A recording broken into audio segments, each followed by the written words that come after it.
A very good evening, class 12th. I'm posting this video after a month perhaps, but this is the time that you read my guidance. Today is 29th of January. बहुत सारे बच्चों का JEE हो गया होगा या another 2 days में होने वाला होगा.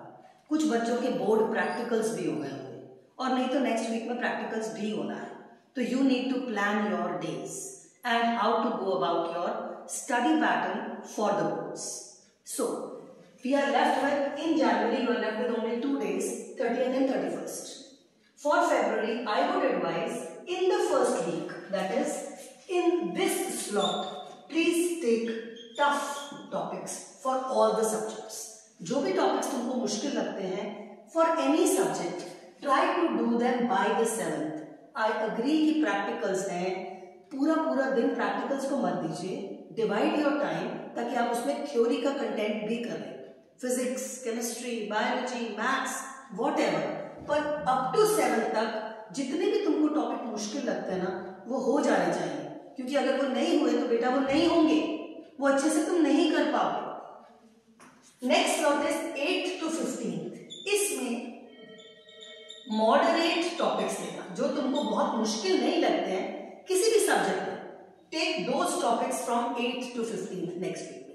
क्योंकि जैसे जैसे तुम बोर्ड के पास आओगे ना, टेंशन बढ़ जाएगी और रिटेंशन नहीं होगी. इसलिए जो मुश्किल टॉपिक है वो अभी करने हैं, इस वीक में जो इजी टॉपिक्स है करने हैं, और ये वाले 3 दिन में और भी इजीएस्ट वाले टॉपिक्स एंड सब्जेक्ट्स को हैंडल करिएगा.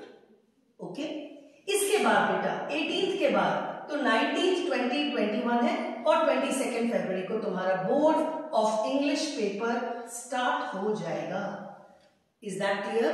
तो इंग्लिश पेपर के आने तक please divide your study pattern like this if possible. Chemistry की बात करते हैं. केमिस्ट्री का syllabus is divided into organic, inorganic and physical. Generally बच्चों को ऑर्गेनिक केमिस्ट्री मुश्किल लगती है और ये 50% ऑफ योर चैप्टर्स हैं. 4 चैप्टर्स ऑर्गेनिक के और 1 बायोमॉलिक्यूल. 50% कंटेंट को कैसे हैंडल करना है उसके लिए I have already made a video on how to handle organic chemistry. उसको देख लीजिएगा अगर अभी तक नहीं देखा है तो. इनऑर्गेनिक केमिस्ट्री में 2 ही चैप्टर्स हैं, डीएनएफ और कोऑर्डिनेशन. ये दोनों चैप्टर के बहुत सारे टॉपिक्स वीडियोस में कवर्ड है और ये दोनों चैप्टर्स ना अंडरस्टैंडिंग वाले चैप्टर्स हैं. तो ये जनरली बच्चों को इजी लगते हैं क्योंकि एक बार समझ में आ जाता है तो रिटेन हो जाता है. ऑर्गेनिक में आपका एफर्ट ज्यादा है, आपके टीचर ने आपको पढ़ा दिया, अब आपको लर्न करना है. तो ऑर्गेनिक वाला सेक्शन इधर लेने का एडवाइस है. मतलब till 7th of February try to finish off your organic, अगर अभी तक आपने ऑर्गेनिक को पूरा नहीं किया है तो. Physical chemistry is generally numerical based और उसकी प्रैक्टिस करके रखनी होती है बेटा. लास्ट में जब आपका इंग्लिश का पेपर हो जाएगा और उसके बाद केमिस्ट्री के पेपर में हम जाएंगे तो 4.5 days है. इन 4.5 days में आप न्यूमेरिकल प्रैक्टिस नहीं करेंगे, आप सिर्फ फॉर्मूला रिवाइज करेंगे.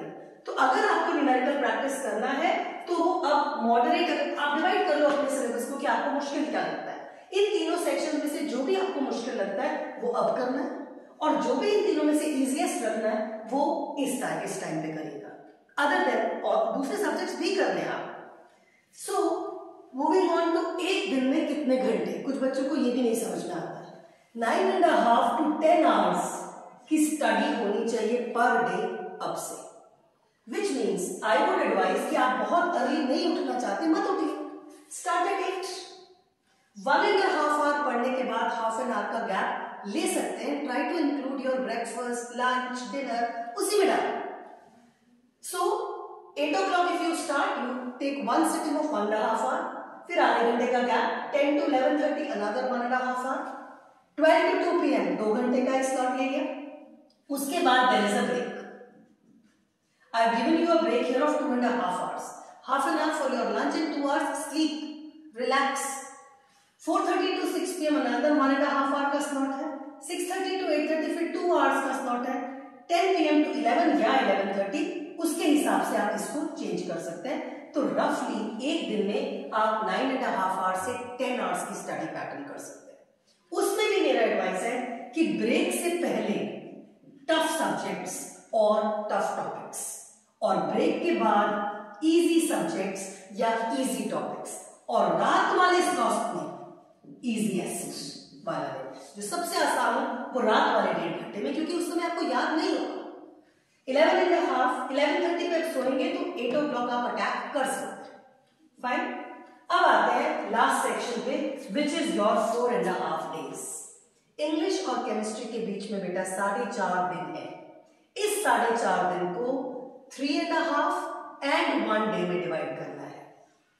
3.5 days में आपको सिलेबस पूरा कंप्लीट करना है, और जो एक दिन बचेगा दैट इज ऑन 26 फरवरी में आपको रिविजन करना है।